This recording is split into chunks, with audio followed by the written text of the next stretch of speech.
Dear students, अभी तक हम लोगों ने प्रोटीन का structure determination N terminal amino acid method से किया है।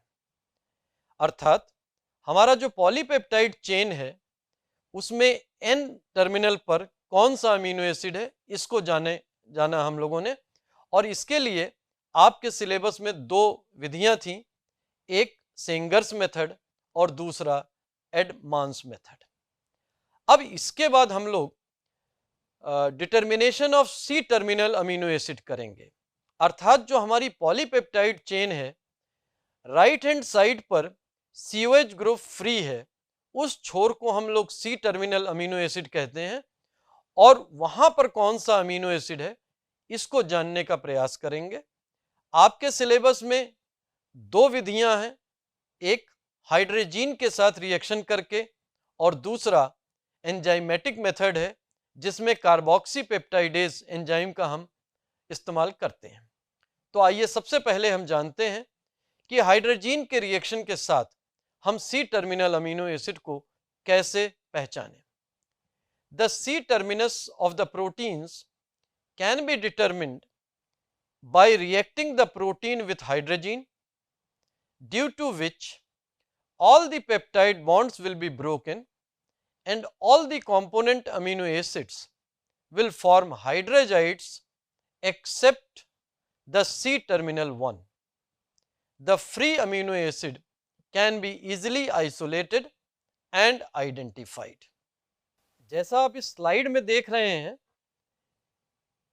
इसमें ये एक्चुअली ट्राइपेप्टाइड है, इधर NH2 लिखा हुआ है, इसका मतलब ये हुआ कि ये एन टर्मिनल है, पॉलीपेप्टाइड का ये एन टर्मिनल है, और यहां पर ये COH ग्रुप फ्री है, तो इसे हम सी टर्मिनल कहते हैं पॉलीपेप्टाइड चेन का। इस बार हम लोग सी टर्मिनल से एनालिसिस करेंगे, और इसके लिए हमने इस पेप्टाइड को हाइड्रोजीन मॉलिक्यूल के साथ रिएक्ट कराया।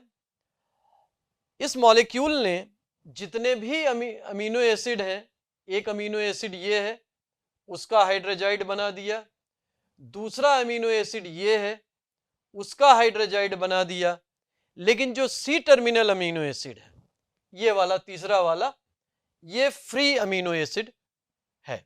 आप देखिए कि यहां पर COH ग्रुप फ्री है, NH2 ग्रुप भी फ्री है, इसका हाइड्रोजाइड नहीं बना। तो इस तरीके से और क्रोमेटोग्राफी की मदद से हम ये पता लगा लेते हैं कि सी टर्मिनल अमीनो एसिड कौन सा है। अब हम लोग determination of C terminal amino acids by enzymatic method पर आते हैं। इसमें पॉलीपेप्टाइड चेन को हम कार्बोक्सी पेप्टाइडेज एंजाइम से रिएक्ट कराते हैं।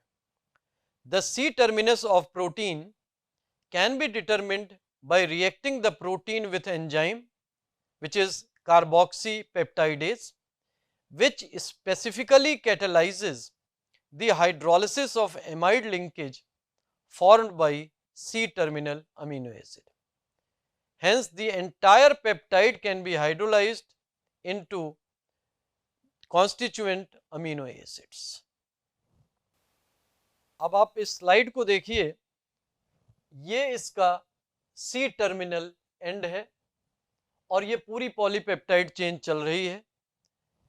इसको जब हम कार्बोक्सी पेप्टाइडेज एंजाइम के साथ रिएक्ट कराते हैं तो ये enzyme C terminal amino acid को हाइड्रोलाइज कर देता है, और बाकी जो चेन है वो जस की तस चलती रहती है। तो हमको पता चल गया कि सी टर्मिनल अमीनो एसिड, आप देखिए कि R डैश लगा हुआ है, यहां भी R डैश है, तो ये कौन सा अमीनो एसिड है ये हमको पता चल जाता है।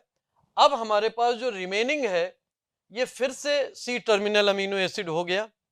फिर जब हम एंजाइम करेंगे तो ये हमको दूसरा अमीनो एसिड मिल जाएगा, यहां पर आप देखिए R डबल डैश है, ये हमको अमीनो एसिड मिल जाएगा, रिमेनिंग हमारा बचा रह जाएगा।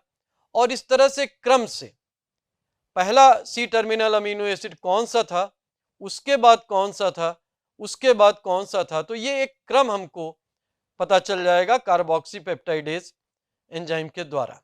तो डियर स्टूडेंट्स, आज हम लोगों ने बहुत कुछ सीखा। प्रोटीन के primary structure, secondary structure, tertiary और क्वाटरनरी स्ट्रक्चर्स को जाना। साथ में ये भी जाना कि कुछ प्रोटीन्स ग्लोब्यूलर क्यों होते हैं, कुछ प्रोटीन्स फाइब्रस स्ट्रक्चर क्यों रखते हैं।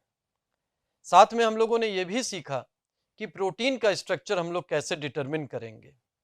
अगर हम प्रोटीन का स्ट्रक्चर नाइट्रोजन एंड की तरफ से करें तो जिसे हम एंड टर्मिनल एनालिसिस कहते हैं, उसको भी जाना।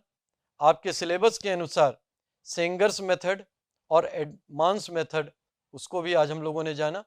और साथ ही अगर हम लोग एनालिसिस कार्बोक्सिल ग्रुप की तरफ से करते हैं, जिसे हम सी टर्मिनल एनालिसिस कहते हैं, तो उसमें भी हाइड्रोजन के साथ रिएक्शन करा के और एंजाइमेटिक मेथड कार्बोक्सी पेप्टाइडेज की मदद से हम लोगों ने सी टर्मिनल एनालिसिस जाना है। तो आज काफ़ी कुछ सीखा हम लोगों ने, आगे भी हम लोग और भी बहुत कुछ सीखते रहेंगे। थैंक यू सो मच, बहुत बहुत धन्यवाद।